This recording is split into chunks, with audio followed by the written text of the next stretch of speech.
I don't think we have it. That's okay. All righty.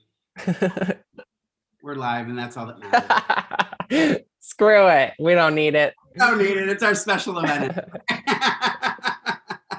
All right, everybody. Welcome to RuPaul's Drag Race Television LA, where we are recapping the first 7 episodes of RuPaul's Drag Race UK. Just me, Lorayne Love in the house, along with my partner in crime, Ollie. Hi. Where's Mark? What is like? I have a question. Why isn't Lorayne and Mark ever like? Are they enemies? Like, what's going on? Why can't we get this together? We cannot be seen together. It's in the contract. Gotcha. All right. All right. Turn my phone on here so I can see what's going on in the chat room. Who do we have? We have Chucky Chuck, Theo Hutton. And let me turn my volume down so everybody doesn't hear that. All right, yay. So thank you guys for joining us for this special episode. We'll be back next week to do season 13, episode 9, which is Snatch Game. But since we had the day off, me and Ollie decided we've been dying to talk about Drag Race UK. We know that you guys all talk about it in the chat room when we're doing season 13. So we thought, let's get all this off of our chat. I know. Talking about Drag Race UK. This, for me, I don't know about you, Ollie, but for me, this is going to be very different than season 13 because I'm probably going to be in a good mood the whole time. Oh my gosh, I love it. No, I can kind of agree. I started off loving 13, and then I kind of I waited for like 2 weeks to watch UK. And then I'm like, wait a minute, this is so amazing. And then 13 started making me upset. Obviously, if you watch the reviews, the recaps of 13. So I agree. I absolutely am enjoying UK season 2, even more so than the first season of UK. Yeah. Also, take a moment, if you haven't, click the subscribe button down below so you know when we do these surprise impromptu things like we're doing today. Click the bell if you want to be notified. And always come join us every Sunday, 3 o'clock, where we're recapping each season of RuPaul's Drag Race or All Stars, whichever one is happening. And again, if this was not overlapping, we probably would have been covering this every week, but because they're overlapping, it's making it difficult for us. And I don't know, fortunately or unfortunately, prioritize the US version, which I think we might have to change. And also thank you for everybody who listens to us. We love you. Thank you. And also we're up to like 270 subscribers now. I'm still trying to get us to 300 by the end of season 13. So please subscribe on our YouTube channel if you haven't yet.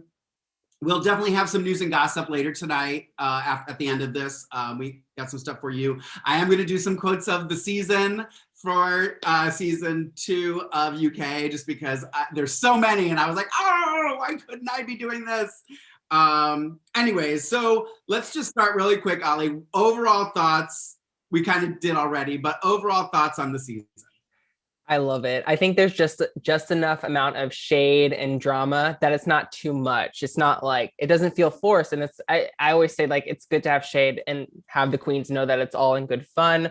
Like, it doesn't cross the line. There's still it's still very feel good. It just feels very balanced. And it doesn't feel, I guess, I hate saying scripted than 13, it doesn't feel predictable. I guess that's what I'm trying to say at all. And it just, the things that these queens have gone through with, COVID, obviously, it just makes me commend them even more, especially being the UK. And right. I think every single one of these queens, the reason why I like it more than the first season is that it just feels like everyone has a different style of drag to them. Mm-hmm. And I always say all forms of drag is valid. So I just really, I think, have fallen in love with every single one of these queens for season 2. I was talking to, I go over to a friend's house on Fridays to watch Drag Race. And we were there this Friday watching the pathetic special. We'll get into that next week when we talk about season 13. I mean, there's nothing to say about the special. Is there? Waste of time. I mean, just a complete waste of time. And it's hard to believe that the same people who did that special did the UK special, because the UK lockdown special was so good. Yeah, and it was. and we saw like their partners and stuff like that. Like it was at least interesting and added to the season. Yeah. This one, it was too dramatic. It felt like Forensic Files or something. Like having Rue, I didn't need Rue's narration. Kind of just, sorry, Rue. I would rather have something a little bit more raw and unedited, like we had for the UK special, which I really enjoyed. So I completely agree with you. It just felt like, it just felt like you could see like, okay, like some of the other queens got more screen time. So I'm like, okay, well, there's our top 4. Yeah, absolutely. Absolutely. I was saying with my friends that we were watching it with, it was kind of like taking you down memory lane of COVID and the lockdown that I didn't want to relive. Yeah. It just seemed so depressing and down that I was just like, part of the reason everybody's watching these seasons of Drag Race is it was kind of what drag was about to begin with. It's to lighten up the room, to make it fun, to, put a smile on people's faces, to entertain the crowd, not to bring the room down. As much as drag queens can be on the, on the forefront of, change in the community and stuff like that, it does bother me sometimes when queens get a little too political, in that it kind of takes away with what we're doing, if it's a fundraiser for something or somebody, that's a whole nother thing, but to kind of put it out there and bring it down, I don't know. It's just, my thing has always been, I want to make people smile. I want to make people laugh. I want them to have a good time. I want them to forget their troubles. Come on. I think it would, all I'll say is real quick is that I think I think UK deserved to have that special, just because one, like, I'm not really, I don't know what's going on in the UK. Like I'm uneducated. Whereas like, that's such a different experience for them, especially since having that 7-month break. So it was really informative, and it really like showed like what those queens were going through. Whereas like these queens, like they were on Drag Race, like in 13, like they were literally taken care of so well. Yeah. So it's like, I didn't really care. I mean, I'd say it was really interesting. I know I'm going off on a tangent. It was interesting seeing like maybe like how they shot certain things, like a little bit of it was unedited in 13. But other than that, like I just really didn't, I was like, Yeah. We do have some more joining us in the chat. Desmond Tanner's here. Ken. Hello, Ken. Who else is in here? I saw somebody else. I thought, yes. Mick Awesome Guy 101. I love that name. Also felt like I was watching the 2020 news all over. Yeah, that's season 13. See, now we're getting into season 13. We're supposed to be doing Ollie, let me ask you, before we dive into all of this, let me ask you, because we usually do this at the beginning of our seasons, who's your favorite queen from Drag Race UK, or favorite 3? Maybe we'll say favorite 3. Favorite 3. Well, first, I really love Taste. I've been a fan of Taste since the first one. She was actually, I had the local queen segment. I actually talked about Taste in one of the segments for the first season of UK. So I was really, really excited to see her on the show. She's gorgeous. I don't think you really have to like say anything else about her. But oh my God, I already said I fall in love with all these queens, but top 3, I would say Bimini. That queen stole my heart unexpectedly. Yeah. Like, wow. Like, she's funny. To me, she has it all. She really does. So I'm really happy that she's doing well, and just like she's so versatile. She's a vegan. So Mark, Lorayne, I know you love her as well. And with my third one, I can't narrow this down. It's very difficult. But I have to. Let's see. I really, really like I've also fallen in love with Ahura. Yeah. I think she's so funny, and she's like, I'm not a comedy queen, but I think she really is. Like, when she's not even trying to be, like, I think that's like something very special to have. Like, you're not even trying to be funny, and yet she is. She's funny in drag. She's funny out of drag. Totally. And she just has those looks, and I think she has something very special. Yeah. I have to say Lawrence Chaney. I love me some Lawrence Chaney. I would agree. Bimini. I love Tia. I love Tez. I love Veronica. It's so, there's so many. I mean, I was saying also with my friends, I was like, this reminds me of like season 2, season 3 of our regular US version, because every week I'm like, I don't want anybody to go home, you know? Yeah. So like, can we get a double Shantae for this? Jeez. I know, right? When we freaking need them, you know? I'll say this, I'll talk about it when it comes to it, but I think this season 2 of Drag Race All-Stars has one of my favorite, if not my all-time favorite maxi challenge of all seasons happened on this season. I'll mention it when we get to it. Possibly even, hold on, I think it was, I feel like there was a maxi, a mini challenge that I was like,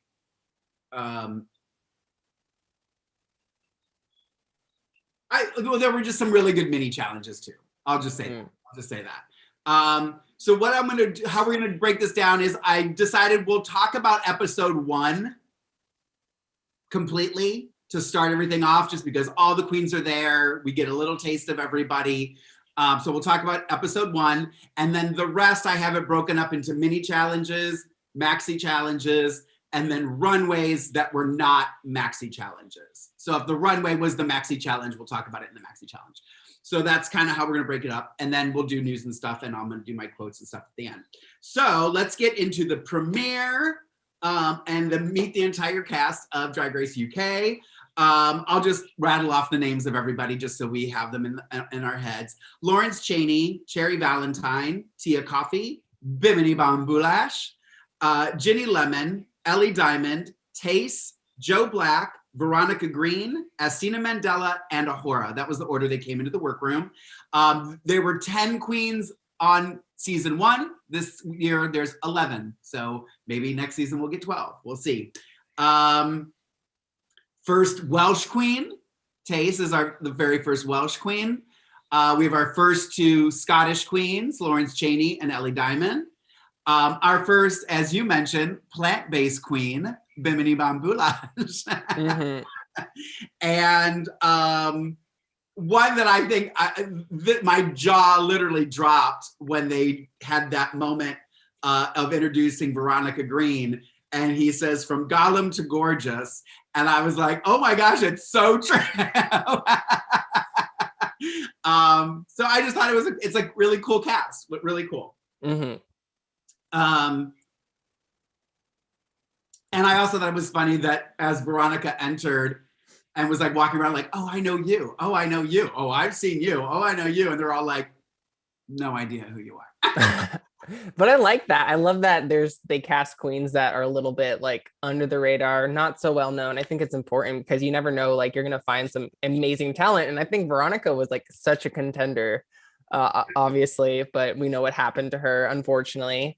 But it's so like cast those queens that don't get like, that aren't mostly known. I feel like there's something so like raw and special about those queens, you know, and I think Veronica really showcased that for sure in the competition. Totally. You know, she was definitely one when I watched the Meet the Queens and even just coming into the workroom that I was kind of like, I don't know. Ironically, her name is Green because I was going to say she seemed a little green to me. Right. So I was just kind of like, oh, whatever. But I mean, you know, Rue even says it on one of the runways, you're in this to win this. And she's like, yeah, you better believe it.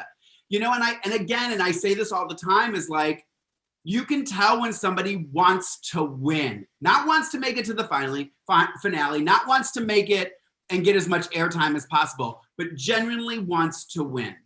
And I feel like with Veronica and a lot of them, I feel like we get that desire to win.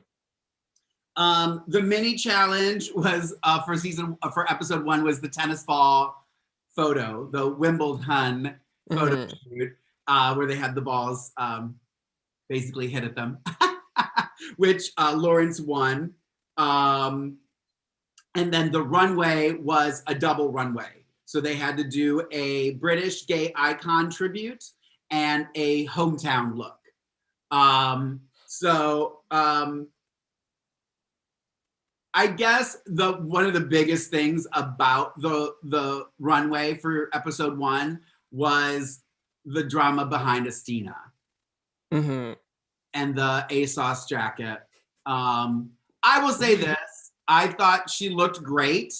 Yeah. I mean, there were definitely a contrast between her icon and her hometown look. I mean, that East LA, I mean, I don't know London. I don't know these neighborhoods and stuff, but just from the 2 seasons of Drag Race UK, I already have an idea of what East London is like.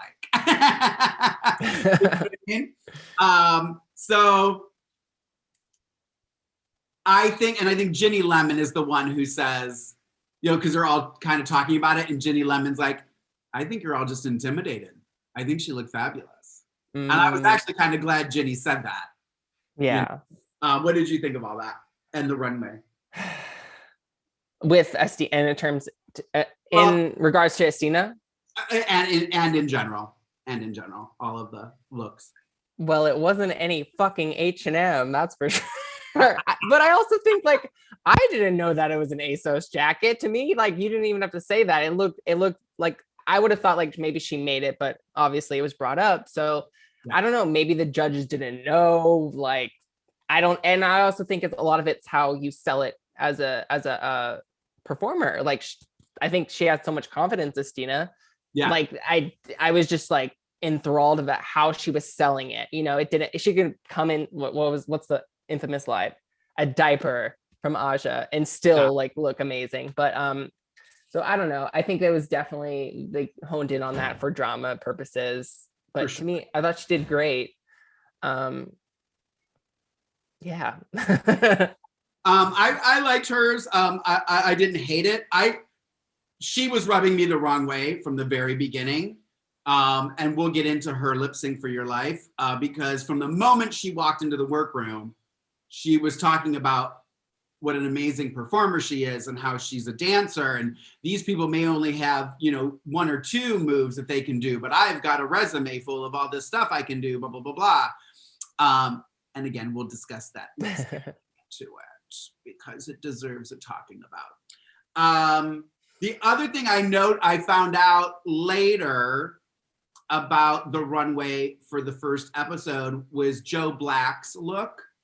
I had seen online that the look when he, I guess, well, it's not really a spoiler alert, but Joe comes back into the competition later.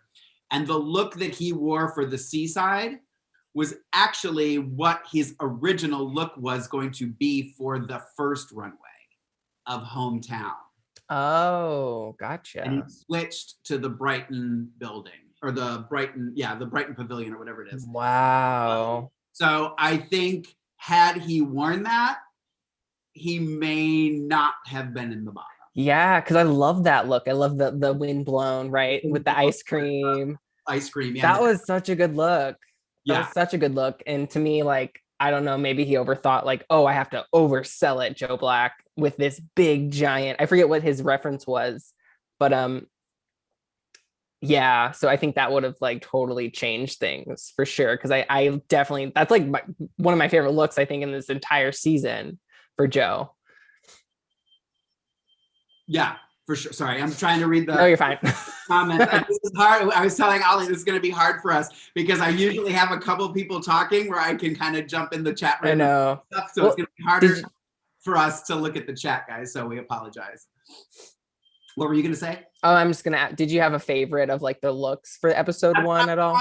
I'm trying to think for the first one. I'm just trying to remember. I loved Lawrence's. And again, I think Michelle says it. I'm glad she didn't come out like in a Scottish kilt.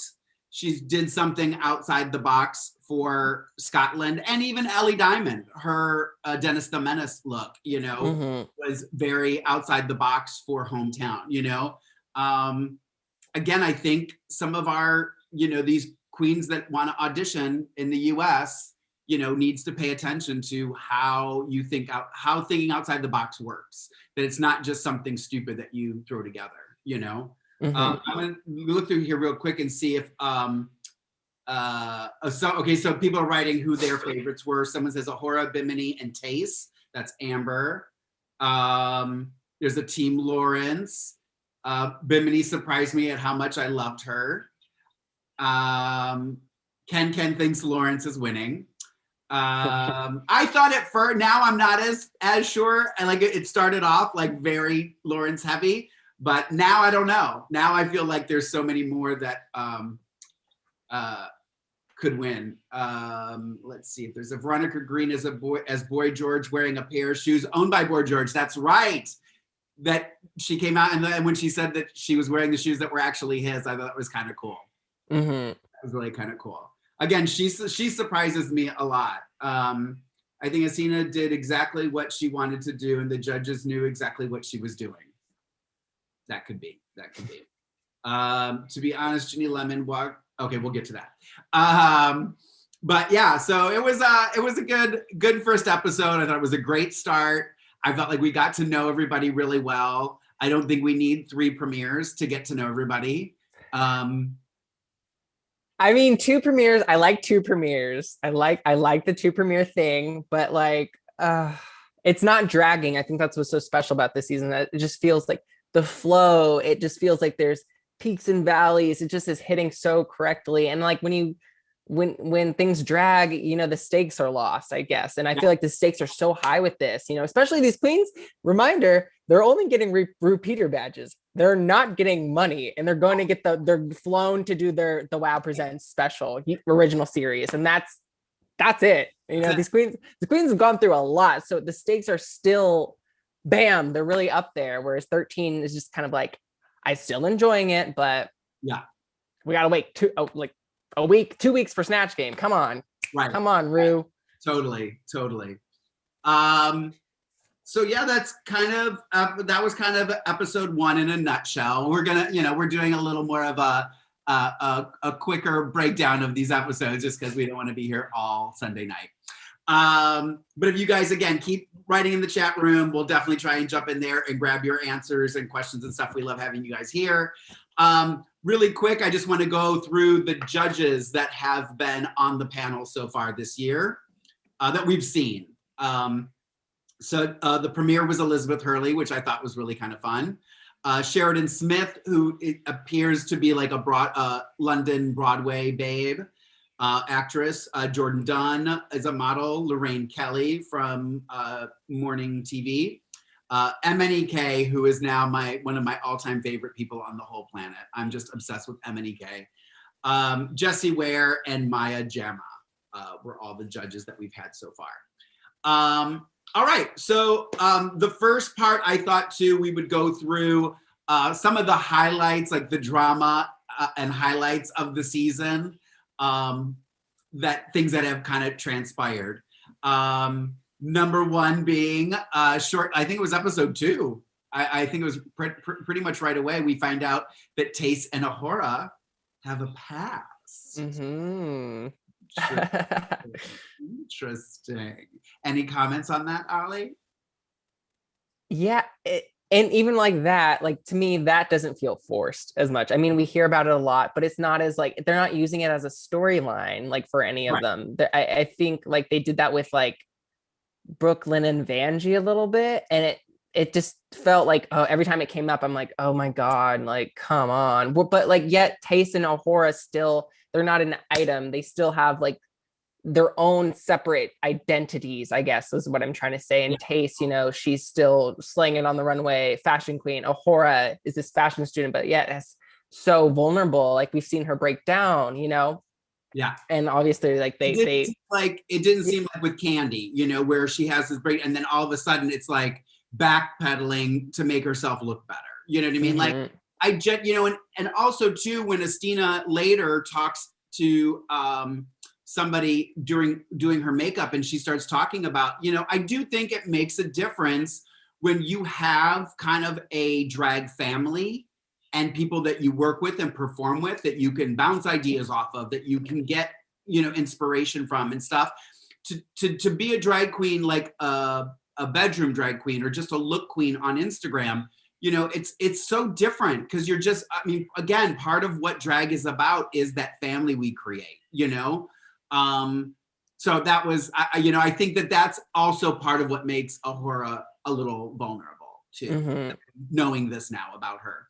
I wanted to comment, Chucky Chuck said something that I was going to say earlier, that it's hard to believe that these two shows are put together by the same team, season 13 and season 2, because what one season is not giving me, everything I'm getting from the other season. So it's kind of funny that World of Wonders, I know they obviously have it in them, you know what I mean? I don't know if it's the VH1 effect that's making these come off so much more produced and stuff, but it's frustrating. So yeah, thank you, Chucky Chuck, for that, because I agree. Okay, so this is where I'm going to talk about Astina's being the lip sync assassin that she's supposed. I mean, come on, Ollie, that lip sync. Like, I'm expecting her to tear up that freaking stage. She barely moved. Moved when she was lip syncing her for against Tia. Yeah, I don't know. I guess I have to rewatch it again. I thought that was a good lip sync nonetheless. I think for the song, in terms of the song, but I was really, really like enamored with Tia Kofi and how it was Tia Kofi that took down Astina. Like, that made me gag, and I was totally here for it. And I know a lot of people were shocked just because Astina obviously won the first week. So it's like, okay, she's a front runner already, but that's not always the case. I mean, I think of like season 10 with Mayhem. She won the first challenge and was out week 5. Yep. So, I mean, I think, and Nina Bonina, who's one of my favorite queens ever, won the first challenge of her season. True. Not always the case, Yeah. But yeah, I think it was really, that instance really humbled Astina, or at least I hope it did, because Tia Kofi killed it, And I actually, off subject, I actually liked Tia's look that week. I actually really liked. I forget who she went up against. Veronica. I liked hers more than Veronica's, if I remember correctly. Yeah. Veronica, I was worried too, because when I saw Veronica come out, I was like, oh, this isn't as extravagant as I thought it was going to be. And for a moment I went, oh, is Tia going to win this? Because I didn't hate Tia's. No. At all. I think compared to other people, it may have been, but I don't think overall it was horrible by any means. I mean, it wasn't like Alyssa Edwards or the Lala's bag. Right. Come on. Again, Lala, Tia, they can get away with so much. Yeah. Just wearing whatever, because it's kind of funny. I think those two queens are just have the impeccable performance qualities to them. They're just, you want to watch them perform, Yeah. Even if they just have bags glued onto them and they're falling off. Yeah, totally.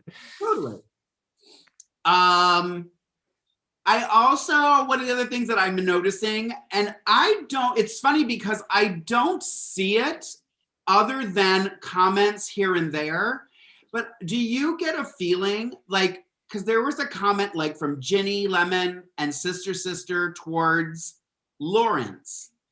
They seem to not really like her very much. Are you getting that vibe? But I don't, other than a comment here and there, I don't know. I'm not seeing what they're seeing that they don't like her. Do you know what I'm saying?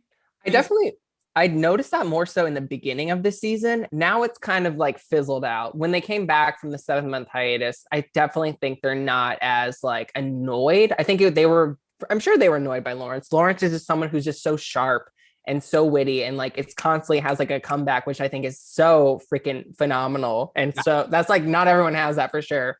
Yeah. Not to compare, like I don't want to compare Lawrence to anyone by any means, but like it reminds me a lot of Bianca, two completely different queens, but Bianca always had something. And I know you don't really like Bianca, but I just like that she wore the same silhouette. But Lawrence is like her. I just think she got away with murder. Lawrence is just so funny, and I think always has something to say. And I think maybe that could rub certain queens who maybe don't have that talent, because that's a talent. Right. That could maybe like, oh, shut the fuck up. Like, why are you so freaking funny? Why are you so witty? So, but I like that you brought that up, because I definitely noticed that in the beginning of the season, but maybe now that the queens have gone through like such a horrendous 7 months. Maybe they're not as like harsh with one another. Yeah. Amber in the chat says, I think they may have just been intimidated by Lawrence at the beginning. So yeah, which is true. It's very, very positive. It's just something that I picked up on. Like it was never really talked about, but I just kept getting these little comments here and there. So I just thought it was interesting. Also, another moment that I absolutely loved was Ellie questioning Rue as why she doesn't say her name with the Scottish accent. That she doesn't really ask her in those words. I think we all knew what she was trying to ask, but she just, the way she phrased it did make it sound like she was like just yelling at Rue for I don't have a cool way that you say my name, you know? I thought that was funny. I think Rue just loves Lawrence. Like Rue just loves Lawrence so much. Like Rue's this Lawrence stan by any means. And I definitely see Lawrence as a front runner for sure. I'll say that. Yeah. And I think Ellie just kind of feels a little like coasting a little bit. Maybe like when am I going to have my like shining moment? I think Ellie has in like Snatch Game, for example, didn't win, but did well.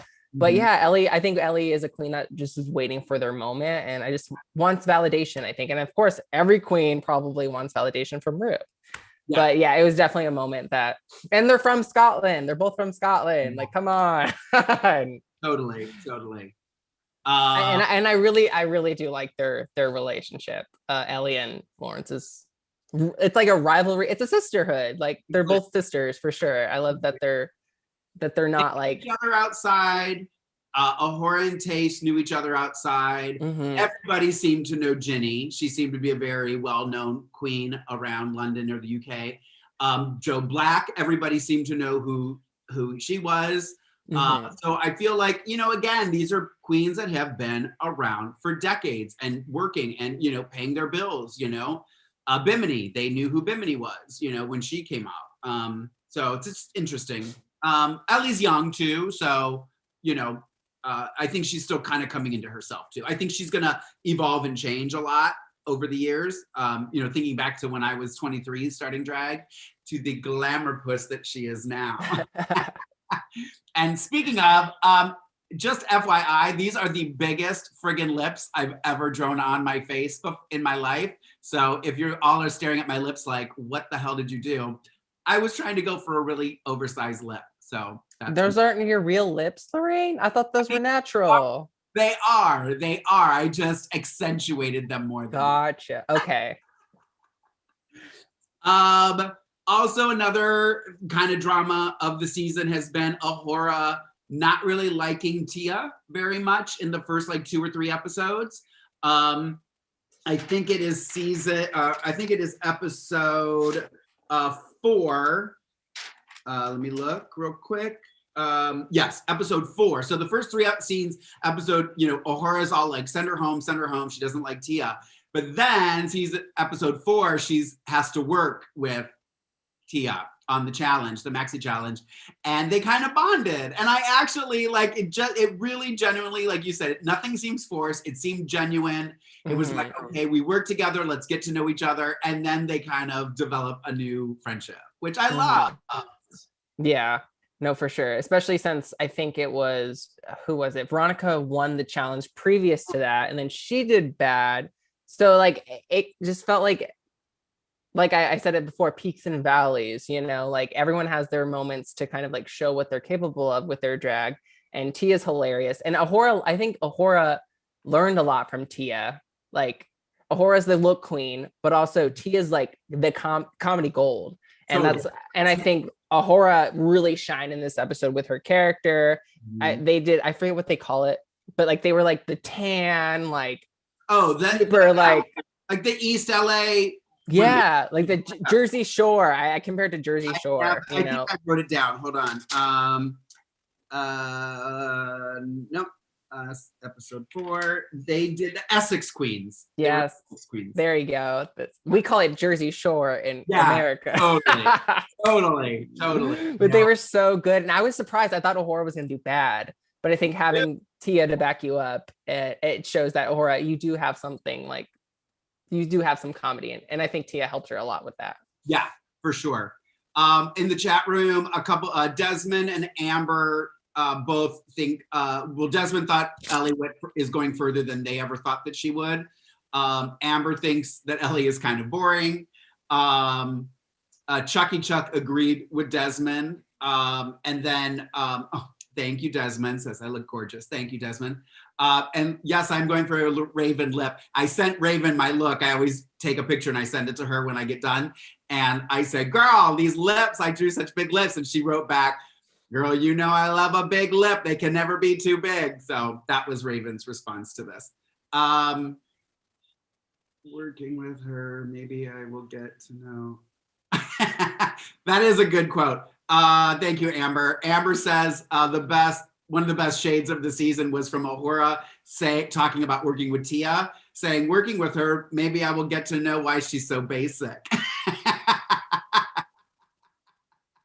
Where's my shade button? Oh, it's not on. Hold on. Oh, no. It was funny.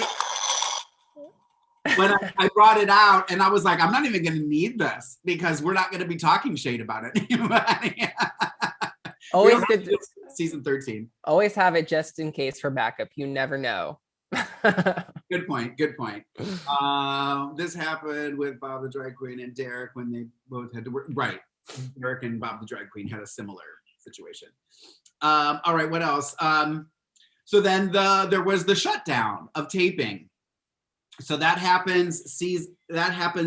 After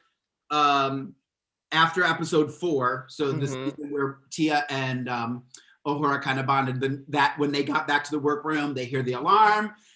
And they announce that they're shutting down taping. Everyone went home for 7 months. And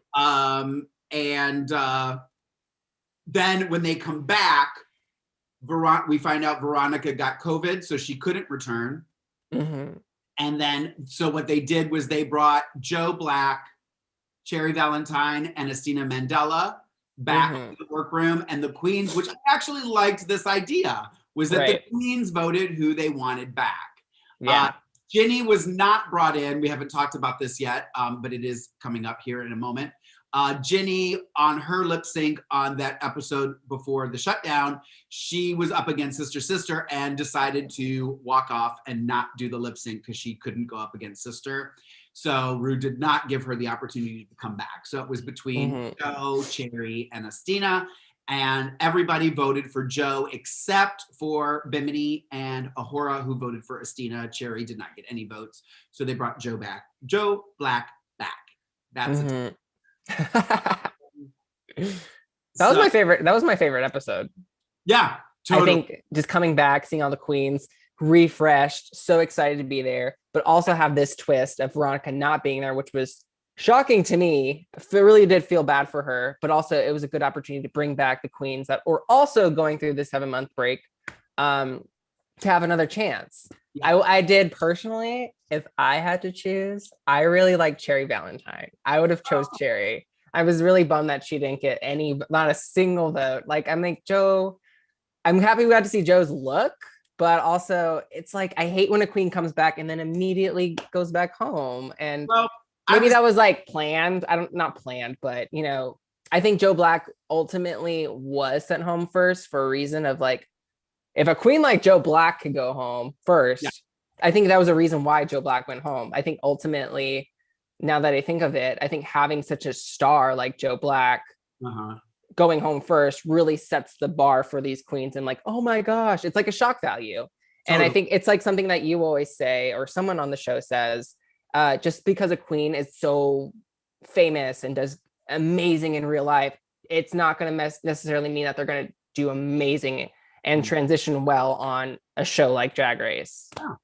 Well, I think a part of that is, and it's something that I think that's part of why I've been doing what I've been doing, is trying to just think outside the box of who Lorayne is. You know, like, especially having done it for as long as I have, you know, I have my looks, my go-to looks, you know, my go-to jokes. I have my, you know, I did stand-up comedy. I had my you know what I mean? Like, I had everything that was like, it's just kind of muscle memory, you know?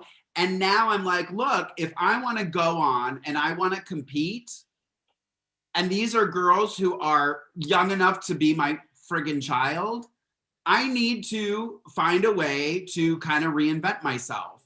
And still, again, I feel like I'm always staying true to me and Lorayne, but just finding that twist on it. Even this wig is actually the one I wore when we did the sleepover. When I had with the muumuu, when I had the muumuu on, it was an updo. Oh yeah, was that with the bow? Nope, not that one. Oh, it was the updo. It was kind of just like a straight updo that I had, and I've worn it many, many times as an updo. And then I know what I did is I just took all the bobby pins out of it. So now it's just like this big curl. You know what I mean? Like, just what can I do with that to mix it up? How can I wear this differently? What can I mix this with? Again, I feel like you just have to be open to try new things. Like today, I literally almost wiped these lips off. I was like, those are too big. I look like a freak, da-da. And then I was like, nope, ride the wave, see what happens, put the wig on. I knew everything looks different when everything's on. And so when I got it all together, I was like, okay.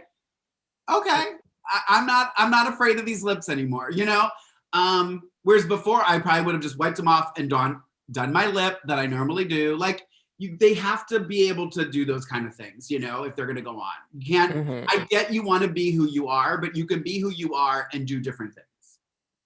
Sorry, I went on a tangent there. No, tangents. We need the tangents. Or it wouldn't be a show with Lorayne without a tangent. We need them.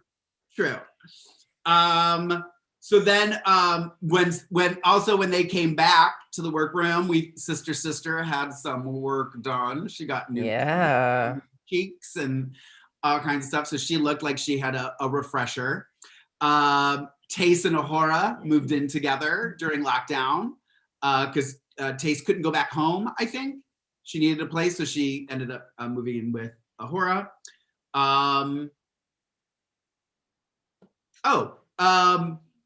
Lawrence, fun fact, is now the first UK queen to win 3 challenges in a row, which I think is great.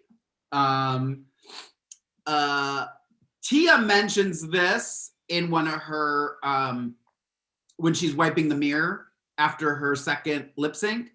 And she says, I think I'm the first UK queen to win 2 lip syncs and stay.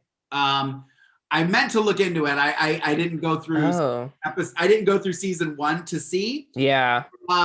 We're on to episode 7 is what we're covering today. So now up to episode 7, Tia and Tez have both been in the bottom twice and survived.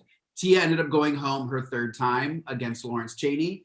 So we'll see if Tez ends up in the bottom again and makes it through. Tez will then be the lip sync too, and of all of UK Drag Race. So we'll see. I don't think she'll end up in the bottom again. I don't know. We'll see. It's a tight race now. So now I think anything's possible. If you have things to comment here, jump in, please. What did you want to talk about Ginny walking off now? Because I know that was brought up. Or did you want to move on? No, we can talk about it. Let's do it. Yeah, she didn't feel like she was. Yeah, I think my thing at first I was like offended. I was like, Ginny, come on. Like the fan of me, like I obviously want to see a queen like lip sync, but then like kind of thinking about it, like I think Ginny was just done. Like she didn't need the show. She was over it. She knows who she is. She like tried to change herself as Rue. Like, I think if you want to stay on the show, listen to Rue. Rue wants to see the hourglass figure, or at least try it. Yep. And Ginny tried it. Obviously it didn't pan out like perfectly, but it was still Ginny. And I think Ginny's she didn't even want to come back. I think she's just done. She knows who she is. She doesn't want to do it. And I have to respect that. Like, I think some people might disagree with that, just it's disrespectful walking off. But like, I'm pretty sure Ginny was probably going to go home anyway. Like, I think they were probably going to send Ginny home. Yeah. So the fact that also it was an iconic moment. Like, are you kidding me? That's the first time a queen just walked off. Yeah. I was thinking back, I'm like, I love that she did that. I just have a newfound respect for Ginny looking at it as a whole. And I'm sure like she's been going through, or Ginny has been going through, I think it's so important to keep your mental health in mind. Yeah. And I think that's more important than any reality television show. And I'm happy Ginny has 2 partners, which we saw in the special, to help them, and to be there for proper support, especially during COVID times. Yeah, Ginny's in a throuple, if you missed that, on the COVID special of UK. We find out that. We met a couple of them. We met Cherry's boyfriend. We met Veronica's fiance. We saw Tia's boyfriend also. So those things. I just wanted to read this real quick. You're welcome. Magenta Fox is thanking us for giving UK some love because she agrees it is an amazing season as well. I'm assuming Magenta Fox is a she. Sorry. If you're not, I call everybody she anyway, so get over it. Desmond says he was sad for Veronica leaving because he was his pick to win. That's another thing. Sorry to cut you off. No, go ahead. I wonder if Veronica, I don't know if it's confirmed, is Veronica coming back for next season, you think? I would assume. I can't imagine that she is going to, unless something happened physically or something like where she physically can't come back. Yeah. I guarantee you she is on that set taping right now because they are taping season 3 right now. Oh my God, really? I didn't even know that. Well, there's some news and gossip for you. That's exciting though. That makes me really happy. It's perfect for her. Yeah. I mean, I don't know if she's there, but I would imagine that she talks about in the COVID special, that she's hoping at least to come back for the finale. Yeah, there you go too. That too. So we may see her again this season. Let me see. Japple, welcome Japple. When they came back, it really felt like we were coming back to summer camp. Yeah, totally. When I was the first announced the cast, I thought she was going to win. Oh, when they first announced the cast, they thought, I'm assuming you're talking about Veronica, Desmond. When they announced the cast, you thought she was going to win. Yeah, they were in lockdown for 7 months. And another thing too, and I think Ahura says this, is, there's not been a season where they've had a chance to go home and work on stuff and come back.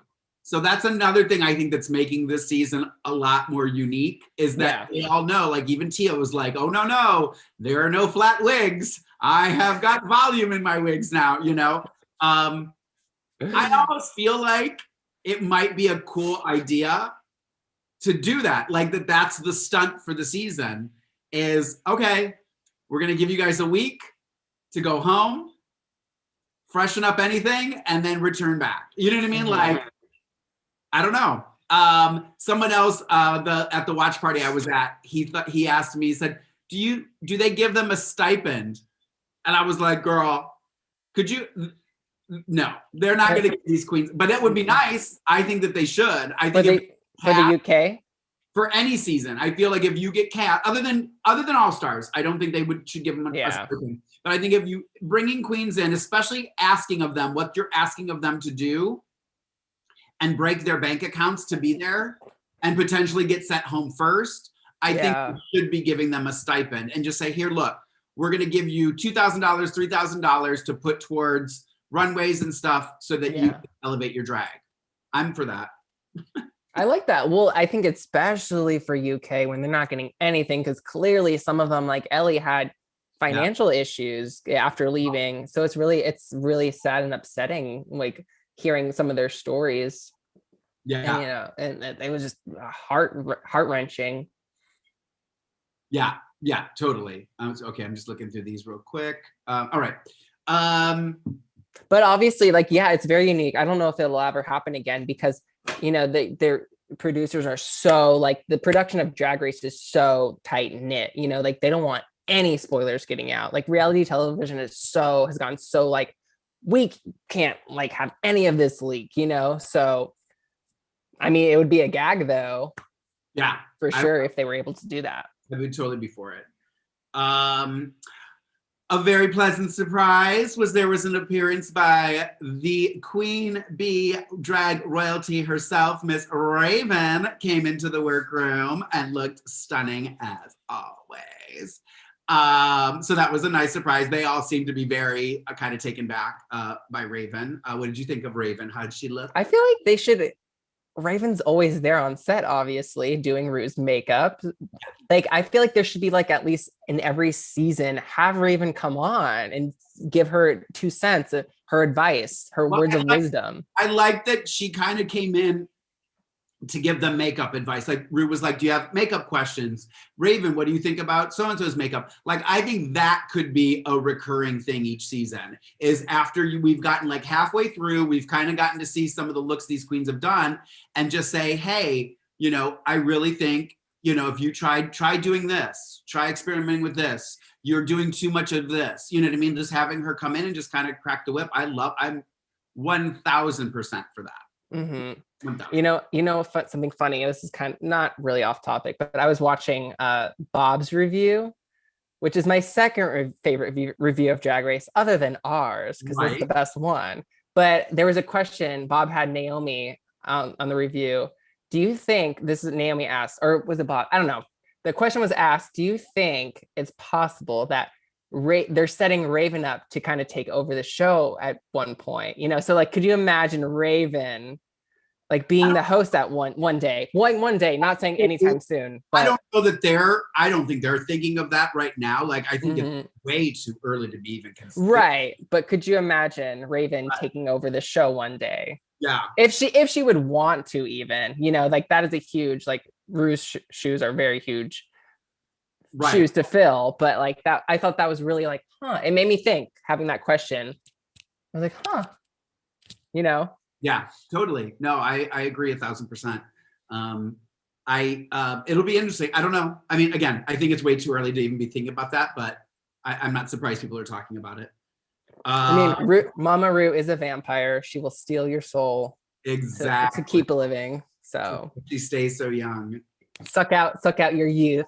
Yeah. That's what she does. All right. I think that's most of like the kind of the odds and ends stuff that I wanted to kind of touch on. Now let's get into the mini challenges. Some of the mini challenges that have happened. There were a couple episodes that didn't have mini challenges. One of my favorites was the very first mini challenge, which was on episode 2, when they voted for Secretary of Shade, Trade Minister, leader of Lording It Up, which was the cockiest queen, and the Baroness Basic. Winners of those, which I'm sure most of you know, but I'll just read them off. Secretary of Shade went to Ahura. I thought all of these were like spot on too, by the way. Taste won Trade Minister. Cockiest was Lawrence, and Baroness Basic was our Tia Coffee. I love that. I love that mini challenge. That was good. That was a really good challenge. I also thought like they were very spot on, but almost like you could kind of swap Lawrence and Ahura, because I feel like Lawrence could be shady, and then Ahura's kind of cocky. So I thought those two were kind of interchangeable. That's true, and I think Lawrence's Twitter is Shady Lawrence. That's the Twitter handle. So yeah. Chucky Chuck's agreeing that he thinks Raven would be a good mentor for the queens, using them, as Emmy-winning makeup artists kind of thing. And Amber agrees that she liked the this mini challenge as well. The other mini challenge, I thought some of these were really cute. One that I thought was fun was the Notting Hill Carnival, where they did the limbo for your life. Oh my gosh. Made my knees hurt. I was like, oh my God, because it was Veronica and Taste. And like, I'm like, they're gonna break something. They are going to, and like, oh my God, like, yeah. It made me uncomfortable, but I was like, but as a viewer, I'm like, are they gonna be able to do it? Yeah. The bar is low. It was fun. There was just something about it. I don't know. I really enjoyed it. DJ Jody Harsh was the guest DJ. She DJ'd for the limbo contest too. I'm just assuming she's a resident DJ in London. I'm assuming. I don't know much about her. Oh, and then the other thing I thought, going back to the challenge where they voted, and because Tia got Baroness Basic, they let her cast Rats the Rusical. Oh yeah. A nice twist on her being the Baroness Basic. I thought that was a nice thing. But she played it fair. She was very nice and she cast everybody very, very well. We'll get into the Rats Rusical in a moment. The Sell Your Cakes challenge where they had to sell, they brought the table full of cakes and they all had to sell, and Bimini ended up winning that one. I thought it was another cute challenge. And then the reading challenge. What did you think of the reading challenge, Ollie? It was good because I feel like I don't remember anyone having a bad read. Everyone did, either they did really good, they were really funny, or like one was just kind of like not as funny, but still everyone had their time to shine in the reading challenge. Also, there's less queens, so of course everyone has a little bit more time. They have more time to showcase each queen and their reads. Yeah. We have a Zach Khan in the chat who is watching from the UK. Welcome, Zach. He says, you guys, lots of love from UK. Zach, tell us where in the UK you are located. Not that me and Ollie are connoisseurs of the UK and we will necessarily know where that is, but tell us where you're watching from. If there's anybody else from the UK in here watching, be sure to let us know and let us know where in the UK you're watching, and share this on your Instagram and Twitter so that we get some UK followers. That would be amazing. And we're not going to stalk you just because we want your location. Exactly. Maybe. Well, I'm not gonna swear to that, Ollie. Can't be choosers. I thought of the reading challenge, two of my favorite parts was Lawrence Chaney saying to Sister that she's so dumb she studied for the COVID test. Thought it was hysterical. And then Bimini, when she says she wants to hug Ahura, but she's afraid her filler's gonna come out. And then she's like, speaking of filler, Ellie, sister. See, Bimini is hilarious. I just really want Bimini and Lawrence to just have a moment of I want a show of them just shading each other. Because they're so good at it. Like, geez. I forget who won that challenge. Was it Lawrence or Bimini? Or no, his sister won that. Sister won the reading challenge, yeah. Yeah, I was like, Sisters were good. I think Sister had the most that were good. Everybody else kind of had one good thing here, one good thing there. But I think Sisters overall was probably the strongest. I guess give it to her. She hasn't won anything. But yeah, I really enjoyed Bimini in that challenge. I always enjoy Bimini. So what am I saying? Yeah, totally. So those were the mini challenges. So now let's get into the maxi challenge. The first one being Rats, Rats the Rusical, other than episode 1, which we already talked about. So episode 2 was Rats the Rusical. Jay, Ravel, and Kieran were the choreographers, and then they all worked with Michelle on the voice stuff. I thought Veronica was well deserved of the win. I think I liked a majority of it. Even the ones that were bad, I didn't hate.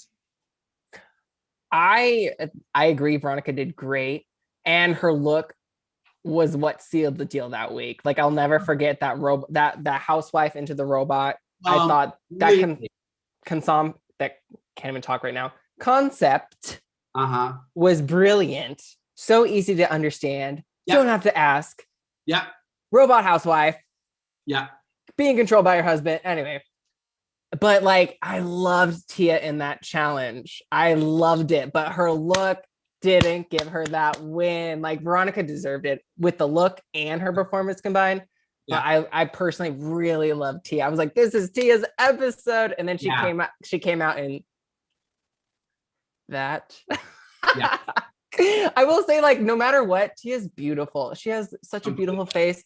She doesn't even need a whole lot of makeup, and yet, like, she looks so gorgeous. But like, I agree, like, the flat wig and like the expectations and like the reveal that so it was it fell flat, no pun intended. Yeah. Tia, just for people to remember, Tia's was the she wore the man's chest, like it was like a man's chest, and she ripped it off, and it was that like red, like Spanish dress underneath that was very that was like short. Yeah, it just didn't look right. I was gonna say too, somebody said this in the chat room earlier. If you haven't seen Tia's new music video, you should watch it because she looks amazing. Like she's totally did everything that Rue and everyone's told her to do, and she looks beautiful. She looks like a model and stuff. Like she's, again, like take advantage of the, the fact that you're that thin. I wish I would have when I was a young drag queen. Instead of looking like a 40-year-old housewife when I was, but whatever, now it fits. Now, the next Maxi Challenge that I truly believe is my all-time favorite Maxi Challenge in the franchise of RuPaul's Drag Race history, Who Wore It Best? Where they had to where she had everybody pick their friend, pick your friend, pair up with your best friend, and then she twisted it and made it into a Who Wore It Best. They got identical boxes, had to make looks on the runway. One of them was in the top, one of them was in the bottom. I just thought it was I thought it was fair. I thought it was a great idea. I love the twist of them pairing up as friends because they thought, we're gonna get to work together, and then we twisted it into making it you're going up against each other. What did you think? I can't say enough about it. I just thought it was absolutely brilliant. Like, why haven't they done this before on any season of Drag Race? I think I completely agree. Like, I'm like, geez, like this is like brilliant. Like they're doing all the good. This isn't even like, it wasn't even themed for like, they usually theme it for like the UK. And they didn't. Like, this is something that any season, it could be done on All Stars. It can be done on a regular season. So, and I thought it was great. It was probably one of my favorites too, arguably one of my favorites, because it's really hard to pick a challenge or a maxi challenge that I really enjoyed, because I almost enjoyed all of them like equally. But I agree, like it was so well done, and it was that was a good episode 3.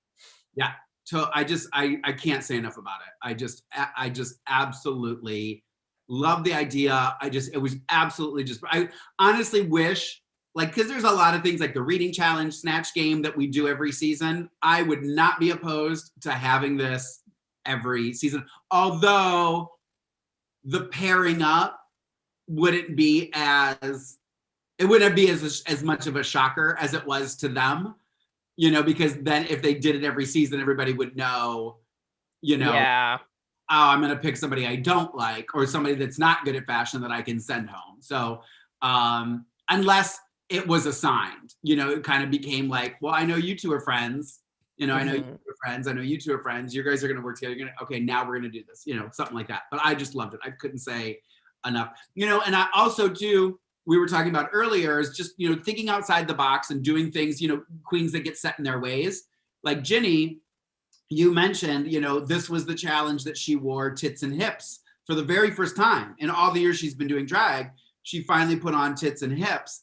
And I give her credit for that, because that is what they want. Like, even if you don't do it well, you just got to do it, So, and I hope that she does take that and does make a character of it, or find a way to work that into what her routines and however she does her shtick, because it was a new side of Ginny. If she was still Ginny, like I didn't look at her and go, oh, she's just not being authentic. She was still herself.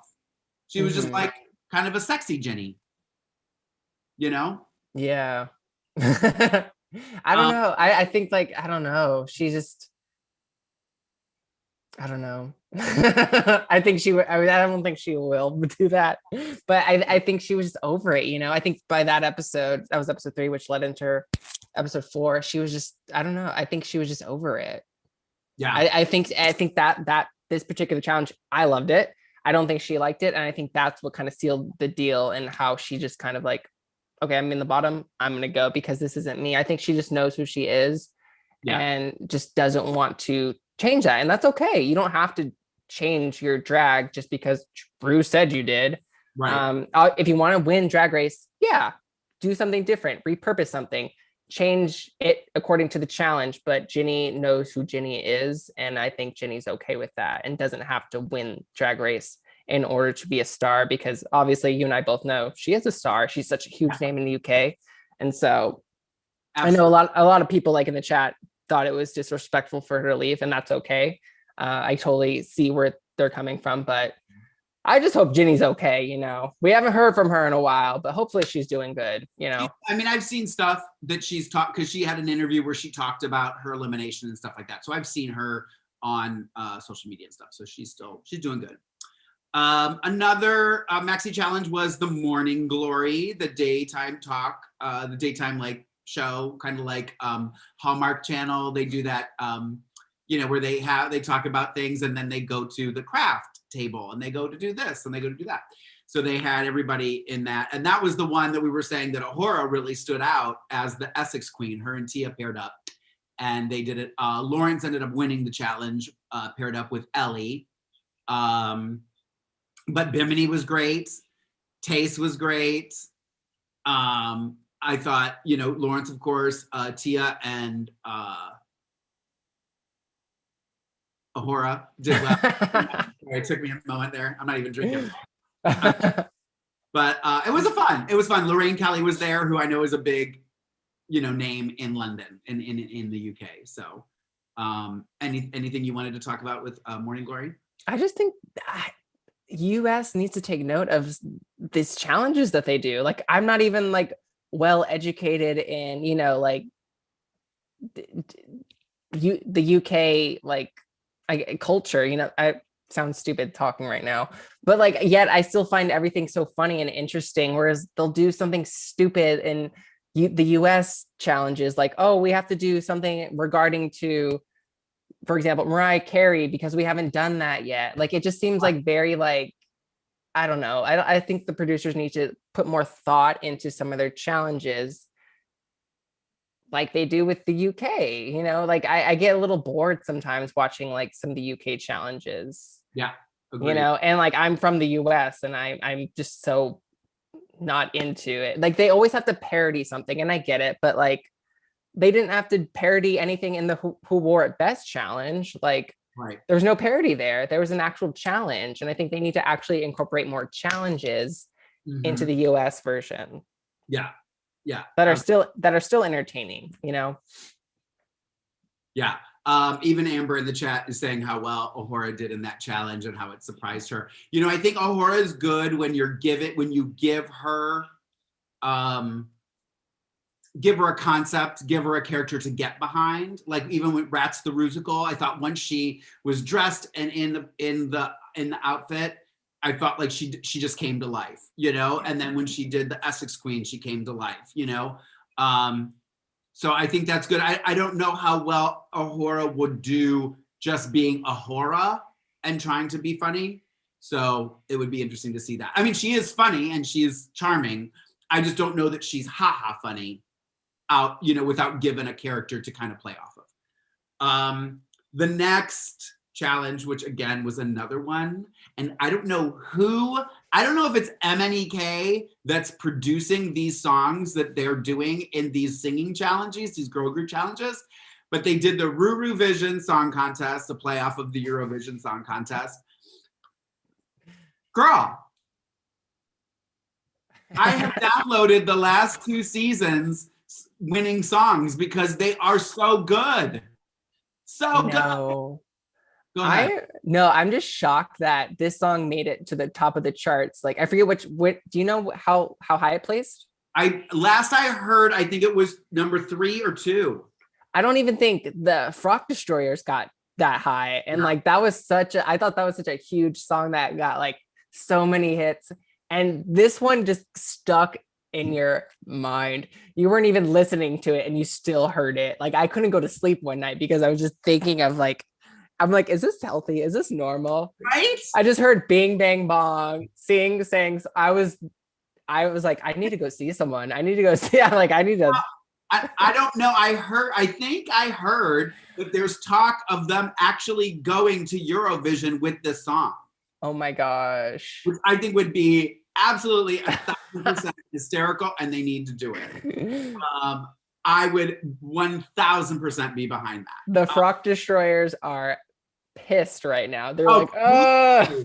But again, it's like I feel sorry for season 3 now, because now I'm like, you guys got to knock, like, I feel like this is like the UK thing for their season is like, it's like their Snatch Game is like the songwriting contest because they really all, and again, I don't know whoever's producing it, which I think is MNEK.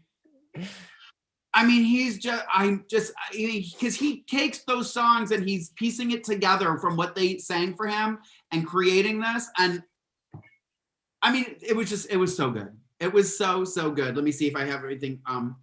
Only thing I wish they would have done, which I loved last season, was the other group watching the group that was on stage. Because remember last season, you see Vivian and Cheryl Hole and Crystal watching the Frock Destroyers. Yeah. To the commentary.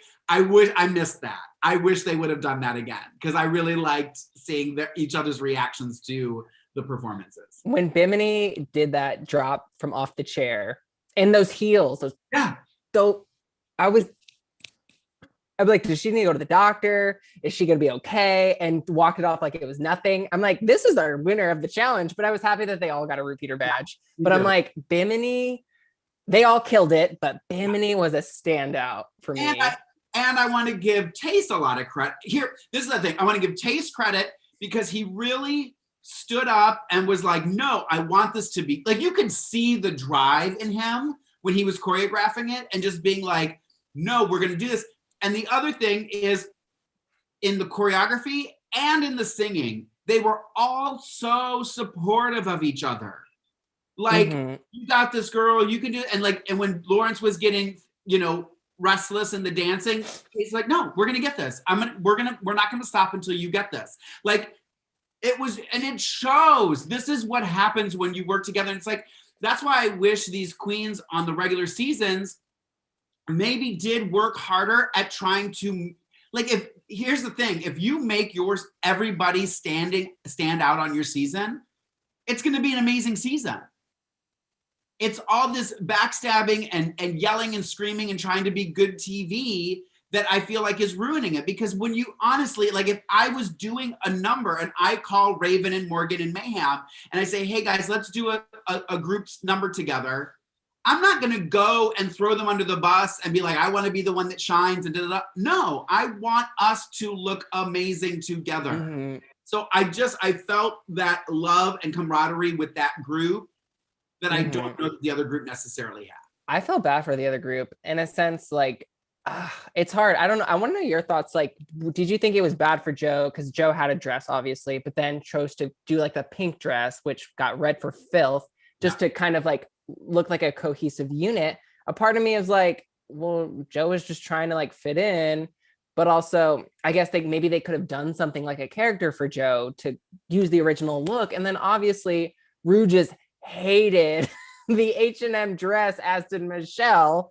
It made for an iconic moment, right? Obviously, but what were your thoughts on that? Because I'm a little torn on like the matter, of the H&M dress. Yeah, because also there you go, like you're not thinking about the performance, you're critiquing an outfit that you never usually critique in like usual seasons of Drag Race, and that happened also on season 13 this season. Yeah.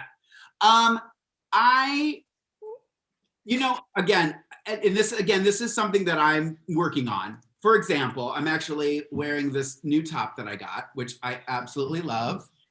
I love it. Well, it moves beautifully. It does, right? You lift my arms. But I bought this off the rack. It was beautiful in the store, but I brought it home and then I put these rhinestones in the center of each circle. I went through and put a rhinestone in the middle to kind of elevate it. Do I think if I wore this on the runway, I would get red? No, because I took a little effort. It took me 3 hours, maybe, to put a stone on each of these circles. And now it's, you know what I mean? Like, I've said this many, many times. On original seasons, not All Stars, I don't think that there should be as much put on looking expensive and stuff. Being creative, yes. I honestly don't think Joe would have been read as bad. The wig was worse for me. Oh yeah, the pink. I feel like when you're doing a girl group dance thing like that, you gotta have like some big hair, something you can throw around, something to make, kind of balance him out. He just did not look well balanced, and I think that draw attention to the dress. And if I was him, I also wouldn't have admitted that I bought it at H&M. Like I would have been like, I mean, they're not gonna know. Just say, oh no, a friend actually made this for me, but what, you know what I mean? Like they're not gonna know. So I don't know, like I'm torn because I get it because it did look bad. I don't think that was the reason he went home though. You know what I mean? When all was done, I don't think that was the reason he went home. He just wasn't good. He couldn't dance. He couldn't sing. He couldn't get the Glenn Close and no cigar. Like, come on. And he does a cabaret show. So, it was, I don't know if I answered your question. I don't know if I answered your question. No, it was fine. It was perfect. Okay. Chucky Chuck says he is going to share an article on Twitter with me about the song, the Rue Vision song. So please share that with me. Oh, nice. Because I want to know the details. Then we had Snatch Game, which was another, the classic with a special appearance by the Vivian and Becca. As Trump and Margaret Thatcher for one of the questions, a video question, which I thought was fun. Contestants were Michelle and Gemma Collins. I don't know Gemma Collins. I just know Gemma Collins because everybody talks about Gemma Collins. Drag Race UK. So we finally got to see Gemma Collins. I don't know. I'm assuming she's a reality star. I don't really know anything about her. Yeah, she's somebody you always see on social media, like as a GIF or as like she's very memeable. Okay. I don't really know her that well. I think I'll follow her on my Lorayne account so I can kind of get a better idea of who she is. She was fun. I like how naturally, like she's just so comfortable with who she is. And I think that brings off how funny she is. Like she just will say something very like, very matter of fact, but like the way she says it is just so comical. Totally. So I wish she was she was used as was she a judge that week? She wasn't a judge. She just was. Like why? I thought she should have been a judge, like a guest judge. It's so funny because I did go back and look because I was like, she didn't judge on the runway. I'll tell you who did. It was Snatch Game was Jessie Ware. She was the judge on the panel that week. And I'll go through real quick. I'll just tell everybody, just remind everybody who everybody did. Ellie Diamond did Matt Lucas as Vicky Pollard. Lawrence Chaney did Miriam Margolis. Tia did Mel B. Bimini Bambulash, who I just love saying her name, did Katie Poise. I don't even know, but now I want to know because of her. Ahura did Louis Spence. Taste did Jane Turner from Kath and Kim. And Sister did a psychic Sally Morgan. Also, I always think it's funny with Drag Race UK Snatch Game that Rue has no idea what any of the slang means. Like when they're talking about the bell end and tossing off, and she's like, I don't know what that means. That to me is the funniest part of the UK Snatch Game, is watching Rue go, I don't know what that means. That's literally me though, as a viewer, as an American viewer. I'm like, I don't know what she's saying, but I'm living like Trinity, like Trinity said in All Stars or whatever season. But yeah, like I'm honestly, I can relate to Rue in that aspect. I'm like, I don't know what she's saying, but it's hilarious. Yeah, totally. Real quick, sorry, I was jumping back to the H&M dress. Amber made a good point. Rue did say this. At least she should have at least rhinestoned it or done something to it to change it so it wasn't just, and I agree with that. So yes, thank you, Amber. Joe Black needs to learn from Miss Lorayne Love. Rhinestone it, honey. Raven keeps making fun of me. She texted me the other day and she said, have you rhinestoned the dogs yet? Because I keep rhinestoning stuff now. It's like my new thing to do. Let me just read these real quick since we're, I think Snatch Game was when Amber thinks that Snatch Game was when Bimini has decided I'm going to win this season. Like, I think she kind of Was it like a moment where she kind of realized it? I think that's what you're trying to say. She killed it. Bimini killed it. I agree 1,000% with Desmond in the chat. I was so shocked that Ellie Diamond was not in the top. I don't know Kath and Kim that well, the character that Taste did, but I know Vicky Pollard. I know that show. I used to watch that show. It was like Vicky Pollard was sitting there for me. I was so blown away at Ellie's performance. I was shocked she was safe and not in the top. I thought the way they were framing it, Ellie was gonna win, but after Bimini's performance, I thought Bimini deserved the win, but right. I thought Ellie should have been in the top. Yeah, because it was like Taste in the top or something. Taste and someone else. Bimini. Ahura. Wait, no. I think there was only 2 in the top. I think they only had 2 tops that week, and then they had Ahura. Wait, let me look at my list again. Oh no, yeah, I think it was like, Ellie and Sister. And Ellie were safe. Lawrence was in the bottom. Tia was in the bottom. Ahura was in the bottom, and then Taste and Bimini were in the top. So they only had a 2 top. And I think it was they just didn't want to send one person away. I think they wanted to send 2. And that makes sense for their little untucked moment. I actually thought I think they needed 3 people in the bottom, so it wouldn't be bad, or it wouldn't be predictable, clearly. But I thought Ahura did good.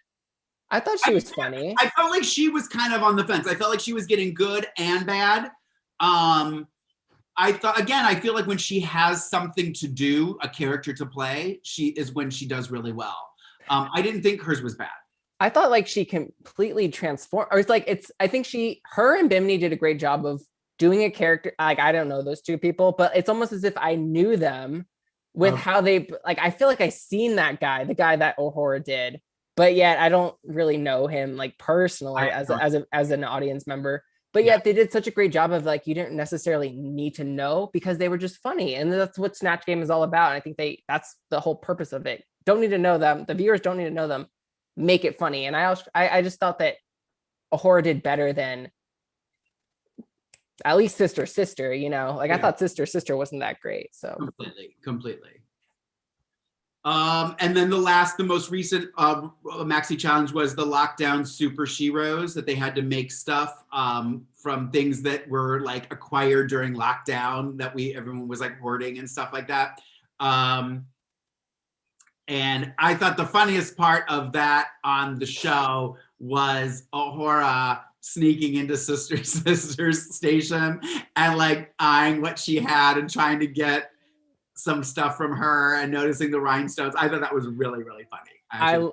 I agree. That's why like I think Ahura is so funny. Like also just funny being herself when she's not trying to be. She's hilarious. She's like gold. Yeah.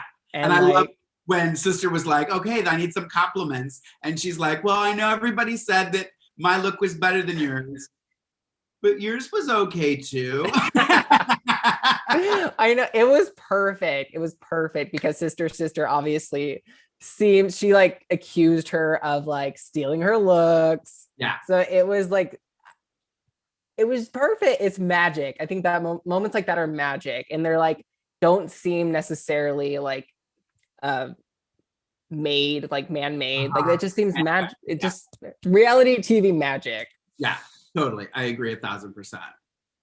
So those were all the maxi challenges. And then we'll go through the runways that were not maxi challenges.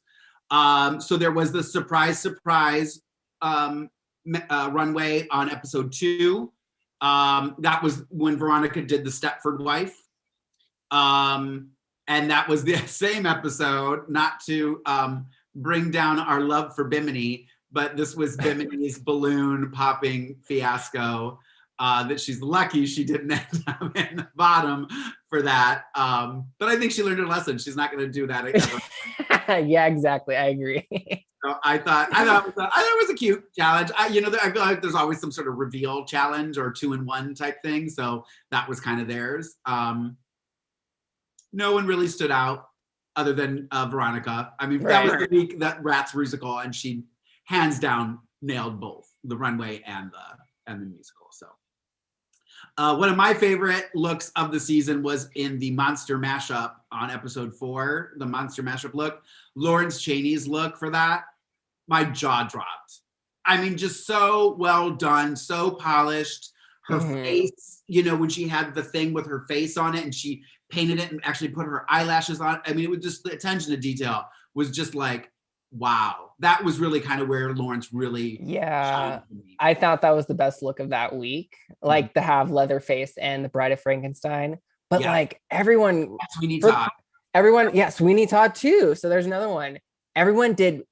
I'm trying to think of who, maybe like Sister, but then like I loved Veronica's like Medusa pig. I loved Tia Coffey's that week with the mummy.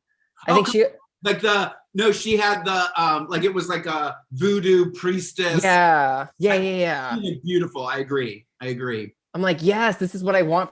This is like what the judges also want too. And us as a viewer, for her being Baroness Basic, I was like, she got it. She killed it.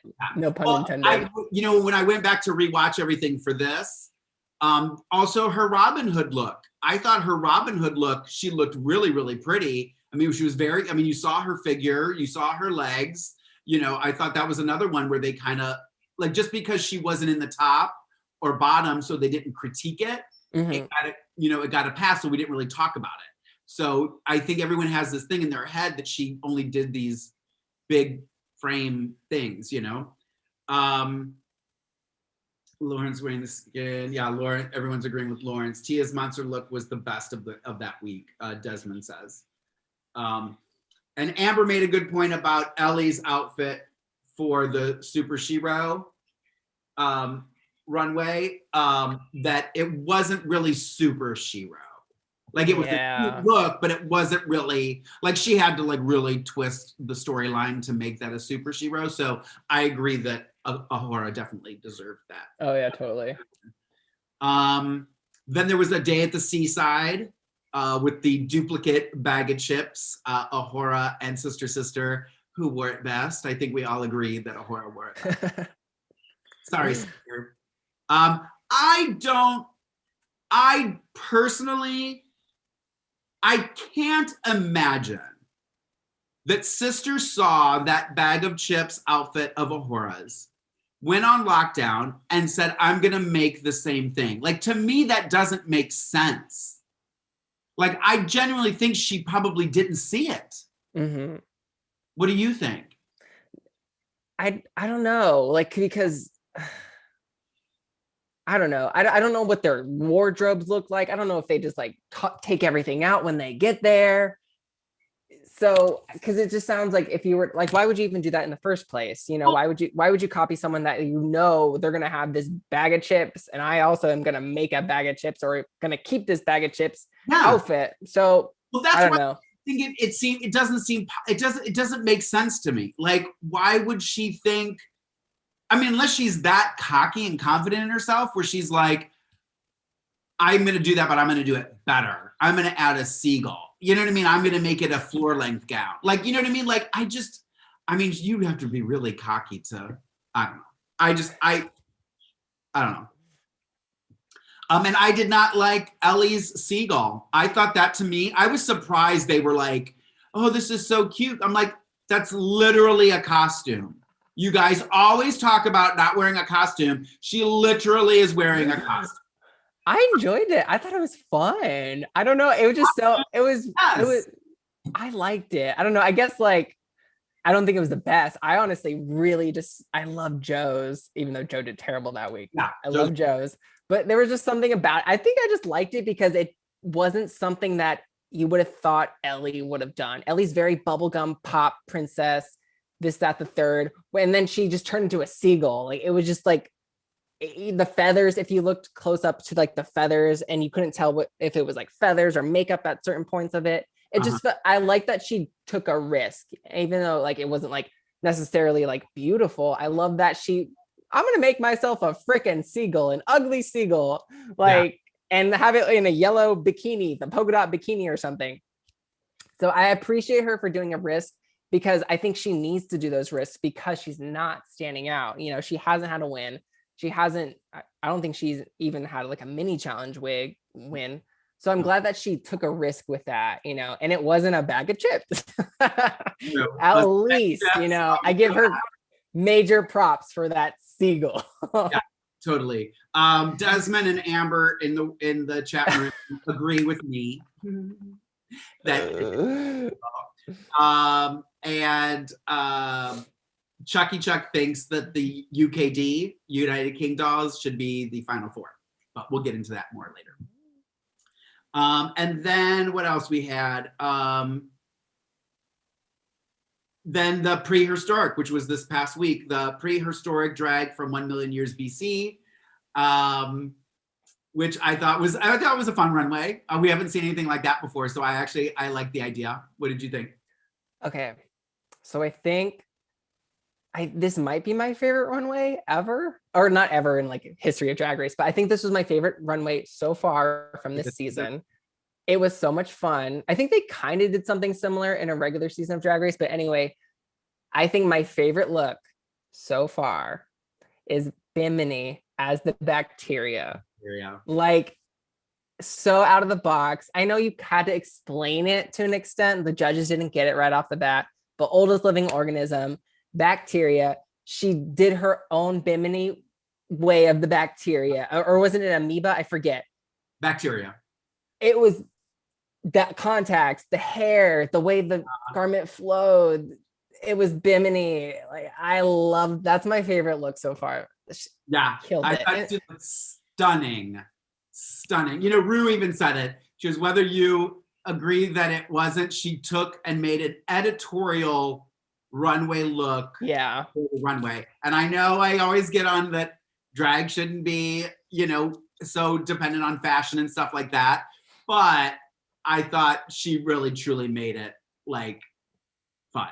Like it made it fun. It was just fun. It was a nice, refreshing change too. Whenever you're wearing tiger print. Because I agree. That's so easy to think prehistoric. I'm gonna do tiger print. I'm gonna do cheetah print. I'm gonna do like bones in my hair. I also love Taste's. Taste knocked it. Yeah, killed it with her 3D little printing bodice and face mask. Yeah, totally. I love that as well. It was fun runway. I don't say this very often, but I kind of agreed with Michelle. I do wish Lawrence put a patch of hair under her arm. Like that literally would have been like, it would have taken, like the teeth were great, the rips and the thing were great, but like to have that would have just been iconic. It would have been iconic. So that's maxi challenges, mini challenges, runways, highlights. We're doing good. Okay, we're doing good. We're doing good. Just a little bit more. I have some mirror moments that were that kind of happened in the workroom. One of them being in episode 1. I thought it was really interesting when Lawrence didn't want to take his makeup off. You know, that he was still like, you know, it's kind of my shield. It's kind of like, and I get it. You know, I always say too, I'm a lot braver in drag. I could be out as Mark on a Monday night at Mickey's, you know, and see a guy that's like adorable, that I'm like, oh my God, he's like so cute, I would love to talk to him. And I would go home never talking to him. I would go home and try and find him on Instagram and then just stalk him for the rest of my life. But if I was in drag and I saw him, I would be like, hey girl, you are freaking hot. Like, I wouldn't even think twice. Like, I'd be like, you're hot, you know? So I get it. I get what Lawrence is saying. But she definitely had, and there were a couple moments, there was that. And then also when she's, this last episode where she talked about being bullied in school, and how she made, which I also think this is really important too, she made her bully laugh, which is what stopped the bullying. And she leaned into what she does well and made him laugh, and it kind of ended the harassment, you know. Always something that I think we all kind of been through. But go ahead. Yeah, and it just kind of shows that like someone like they're great. I think Lawrence is probably the funniest queen of the season. She's like the comedian, the comic gold, and it's always funny to think like how some of these comedians that we just love and laugh our asses off to have gone through some like the hardest things, like the hardest times, and have been affected mentally so poorly by other people in other instances in their lives. And it really shows that they create like comedy sometimes out of like some of the hardest situations, which was being bullied for Lawrence. Totally. You know, and a lot of queer people, like, we know what it is like to feel like bullied or like picked on or just like looked at funny sometimes. Yeah. Because of our queerness or what we look like, you know, Yeah. regardless of what we look like, you know. And I think it was such a powerful moment to Lawrence to use comedy to defeat the bully. And Lawrence is, you know, a lot of drag queens, you know, this is your superhero. Lorraine's like your superhero. You're invincible. Completely. With those big giant lips, Lorrayne. Nothing, no one can say anything to you. Not even Rue. Do you know what these lips can do to a man's body part? Like, these are some big mamba lips, ladies and gentlemen. Not even Michelle knows. And Lorraine's not even that kind of lady, but now I'm like, well, I got these lips. What am I gonna do with them? Mickey's. Yes, here we go. Yeah, if I was only dressed from the waist down, I'd probably go. But you know, hey, whatever. Also, Cherry, we didn't see her for very long, but she had a moment with Sister, I think, where she talks about being a gypsy and being raised in that environment and the toxic masculinity, you know, and being afraid to kind of come out and, you know, be her true self and stuff. You know, so, you know, it's not just Lawrence. I mean, I think any queer person can relate to any of these stories. And somebody in the chat, I forget who it was, if I can find it. It was Amber. She says that the UK mirror moments do seem more touching, you know, and not as forced.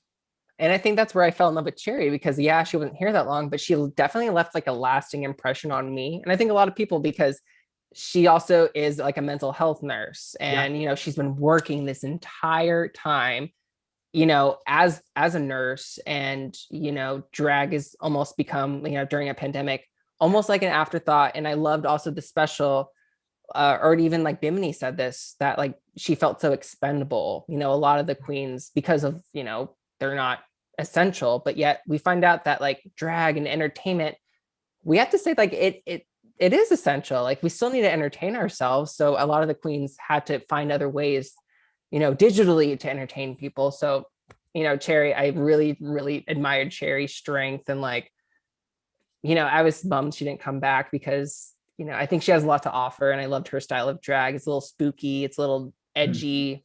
And also her being a nurse, like that's also something that's feminine, you know, like for men, and it, like, people can look down at you, but yet there's so many male nurses that aren't even queer, you know. So, but yeah, I really fell in love with Cherry, and I'm sad that she was eliminated so early. Desmond says in the chat too, about Lawrence, well, even I guess this would relate to Cherry as well, that he loves that she was able to overcome it. Hide from the world to see Lawrence overcome. Oh, I hide from the world, so I see where Lawrence overcome. Was awesome to hear that she was able to overcome it and stuff like that. And you know, and her and who was she talking to when all that? It was Lawrence. Who was she talking to when all that happened? I don't remember. Was it Sister? And they say, you know, they both say, "Look at us now." You know what I mean? Exactly. And I think that this is something why so many of us, the queer community, likes RuPaul's Drag Race. It's like all these people who have been bullied and made fun of and mocked are now on television becoming stars, a lot of them very deserving. And, you know, like kind of like a screw you to these people who were so nasty and mean, you know. I can't say that I was, you know, I feel lucky. I mean, I was made fun of. I was picked on. I was called fag and stuff on the bus and in school. Never like beaten up, never anything like that. Again, I'm not trying to categorize and saying one's better than the other, but I just thinking back, I I've never really had, I mean, again, made fun of, and I do think that maybe that is where kind of my funny came from, was just trying to find a way to get these people to stop talking about my sibilant S and go, oh, but he's actually really funny. You know, like he kind of acts feminine, but at least he's funny. At least he makes me laugh, you know? So I think it is kind of a coping mechanism. So again, not surprised that so many drag queens are so funny, you know? And then one other thing was Bimini and Ginny's discussion about being non-binary, which I thought, again, is an important, you know, obviously an important thing.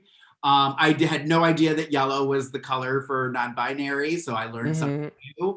It was nice. It was nice that they had each other to kind of talk to. Ginny also talked to Sister a little bit about it, and how, you know, how she was raised and stuff like that. So yeah, it was a great moment, I thought. That is pretty much almost everything. If you guys have questions, it's like something we didn't talk about that you want us to talk about, write your question in the chat room, because we'll try and get it in here, because we could do it. We could probably get a couple more things in. I just wanted to say two of my favorite looks of Rue's this season were the pink, big-shouldered, like cocktail dress with the white hair. Jaw dropped, beautiful, gorgeous, loved it. Send the screenshot to Raven. I was like, girl, I need this look. Absolutely loved it. I thought it was utter perfection.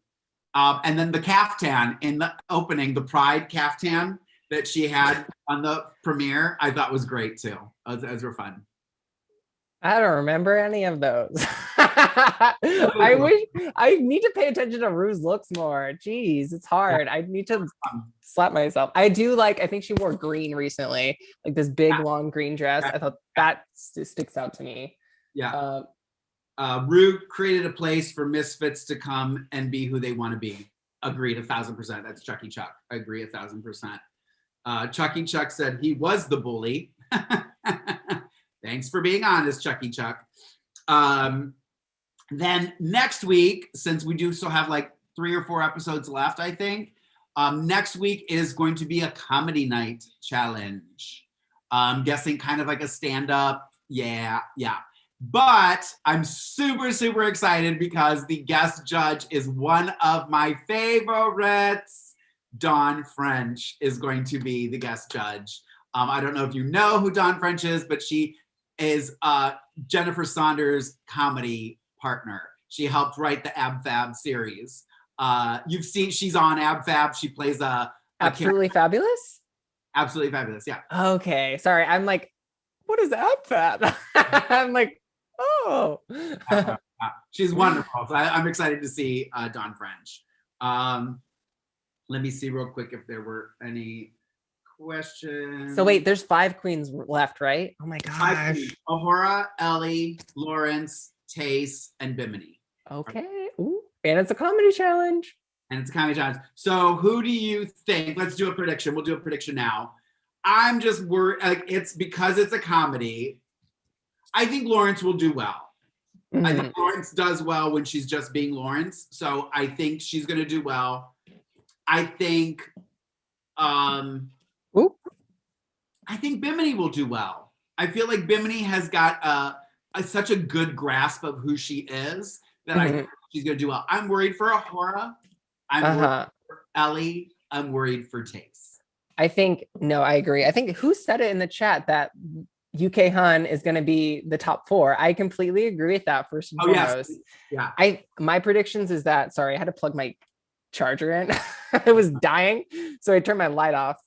I think it'll come down to Ellie's going to struggle. I think it'll be Ellie and Ahura in the bottom. Because I think if Tez is in the bottom again, Tez is going to go home. And I think that because Ellie hasn't won anything. Or Tez will be in the bottom again and be the lip sync assassin of the season. Yeah, which is like so hard. The only one that has survived 3 lip syncs. You know what? What? You could do. There's an opportunity to have a dramatic lip sync. Tez and Ahura. That could be totally it. Possibility. And I would love that because drama, honey. Agreed. I like that too. I like that more than my prediction now. Okay, let's Right? have that. Let's have that happen. It just popped in my head. I was like, oh, they could totally do that. So yeah, that could be interesting. Let me just look here real quick. Oh yeah, Dawn French. Yes, Dawn French is going to be on. All right, so I picked multiple quotes of the season is what I did because there were so many good things. Okay, first of all, I'm just going to start by saying anything that Tia Coffee says could have and should have been quote of the week every week. Just as some reminders, the whole commentary when she's coming down in the green dress is just absolute. It's like she's like, stunning, no.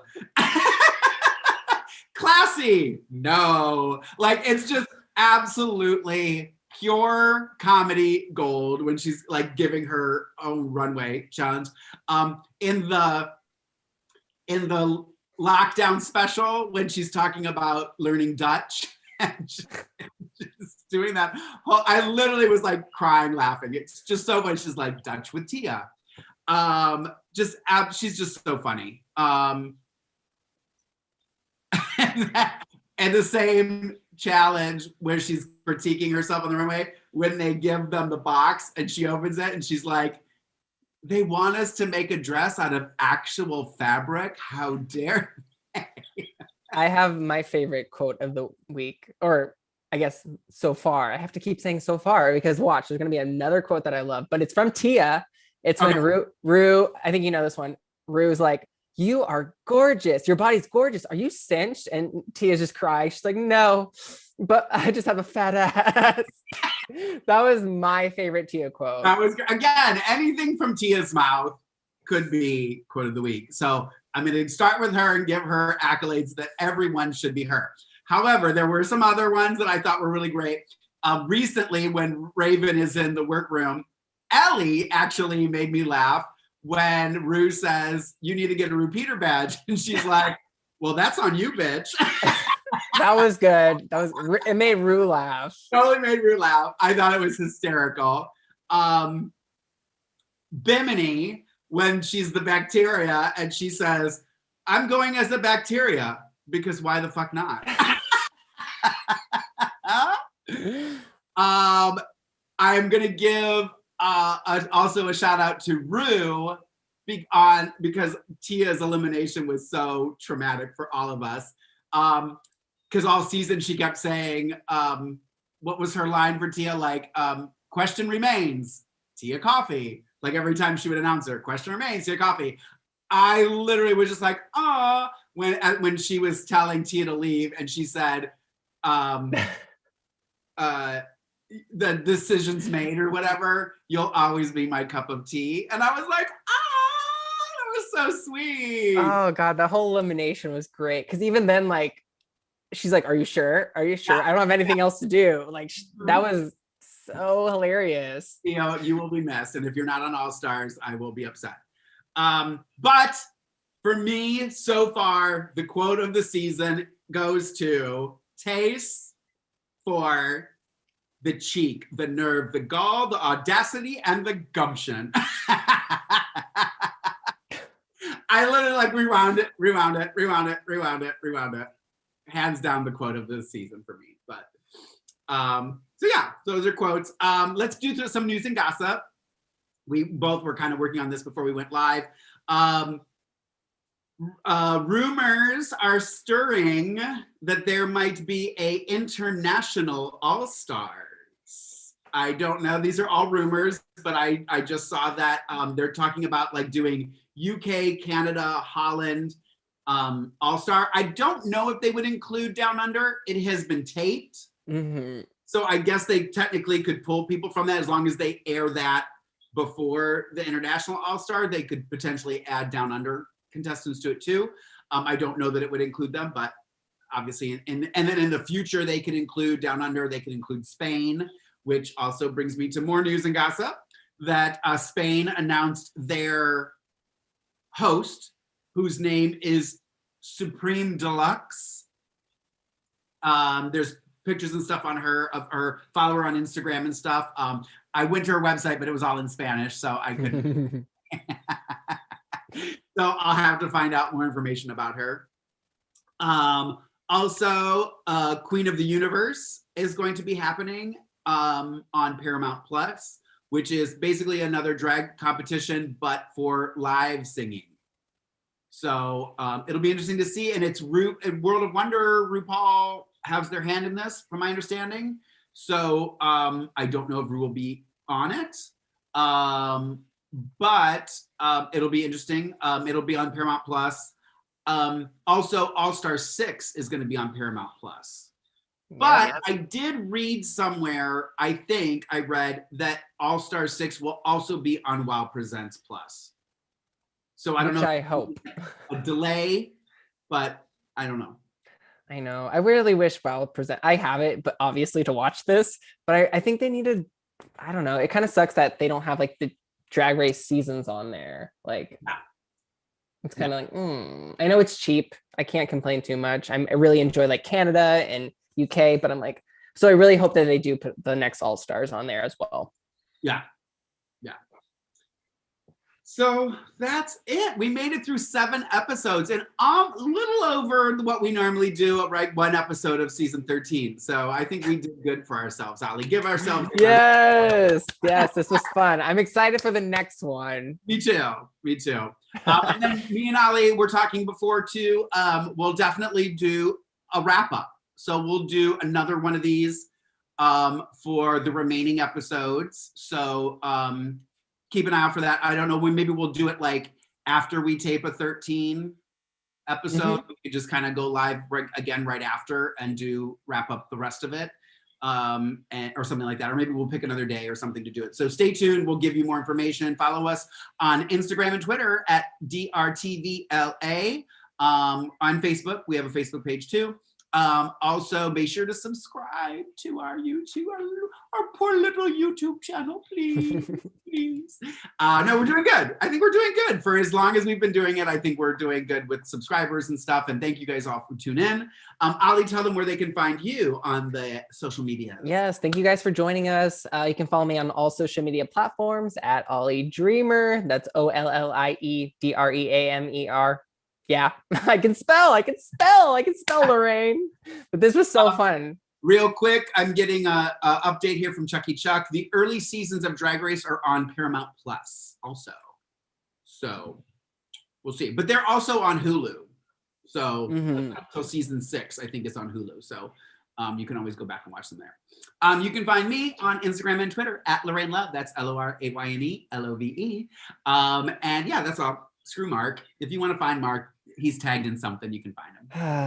He's nowhere near as fun as All right. Thank you guys for joining us. Thank you, Ollie. Thank you, Lorayne. And we'll be back for more UK in a couple weeks. So, all right, everybody. And now I got to figure out how to stop going live. One step at a time. About doing it, but I didn't talk about, okay, there's end stream. Okay, so we're gonna be wrapping this up. Love you all. End stream. All righty. And you're still here though.